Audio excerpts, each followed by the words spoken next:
This is my Ford Maverick XL. It's my favorite car I've owned so far in my life. Now, I've only owned it for a couple of months, but I've done some upgrades on it myself, mostly because I'm cheap. So here's my spray-in truck liner that I did myself. You can see that I've also got some bed rails that I decided to do for myself.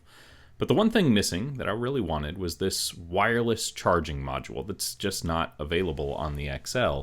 So I thought maybe I would go ahead and pick up the part on Ford's website, but then it dawned on me there was no way that was going to happen for one really specific reason. Take a look down here in the corner. You can see that the price is $430.60. So I set about doing it myself. And I began by looking at Amazon, where I'd previously purchased an under-desk wireless charger for about $30.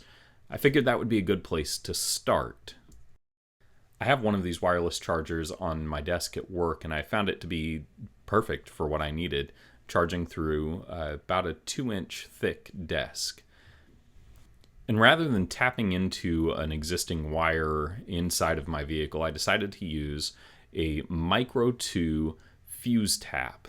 This allowed me to simply find an existing fuse and more or less double it. So that meant that, I didn't have to splice a wire and do things that are a little sketchy on the electrical side. And finally, I needed an aftermarket USB port that would power the wireless charger at the correct voltage and amps. And so this is the one that I settled on for $17.99. Already I could tell that my savings were going to be significant, as my cost to build was $57.14. Pretty substantial difference. On receiving my parts, the first thing that I did was cut off the built-in 10 amp fuse that was on the USB port, as I'd actually be using the fuse tap, and that handles the fuse aspect of things. So you crimp that off, you put it into the fuse tap connector, and then you crimp that down, and everything is good to go. At that point, it's a pretty solid connection.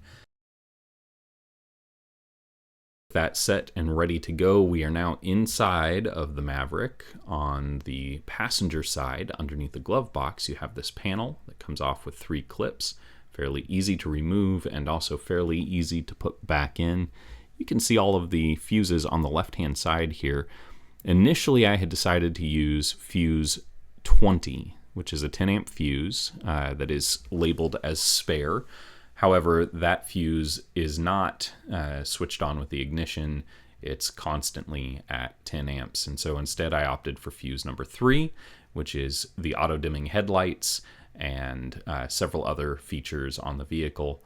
And it will provide the correct amount of amperage for what we need, and then some. And then we pull off the panel here on the passenger side. On the console itself, again, just pulls off with clips. It's a little bit more sturdy than the fuse panel.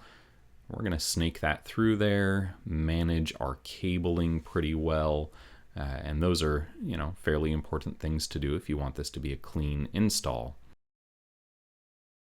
And of course, it's important that we ground this. We will take a bolt here that you can see I'm removing. We'll thread it through the eye of the grounding wire, and we will bolt that back in as well.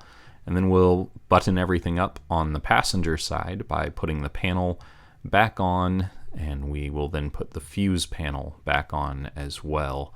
And it looks as good as new when all is said and done. On the other side, here in just a second, will be in the driver's side, where there's also a panel that pops off, with the exception of this one bolt I'm pointing to. That's okay. We don't need full access underneath there. We're not going to worry about taking that bolt off because we're just going to plug into the USB port we've installed. Although the USB port that I've installed in this video is not the one that I've ultimately used in my truck, because I was impatient and wanted to get the video done. And the one in the truck is not switched, but the one in the video is switched, and it's going to go in the back of the bed at some point in the future. But I just wanted to kind of do proof of concept for all of this. And so you can see now the most essential part. We want to make sure that the Qi charger lines up appropriately with the phone so that when we rest it inside of the cubby here, everything is lined up correctly and it receives the appropriate signal to begin charging. And it's actually a fairly large Qi charger. The wireless pad itself has a pretty wide zone of operation, and so if you don't get it, dead to center, you're still good in charging.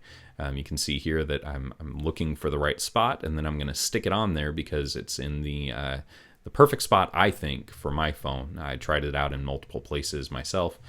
Stick it in there, and then we tuck all of the cabling back underneath, and we button everything up. And at that point, everything is done. This charges. When I switch the power on in the car, everything charges. When I turn it off, it stops charging. And from the exterior, everything looks exactly the way you would hope it would look.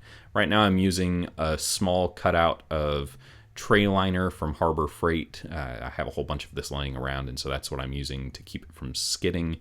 But I plan to do something a little bit more permanent after this.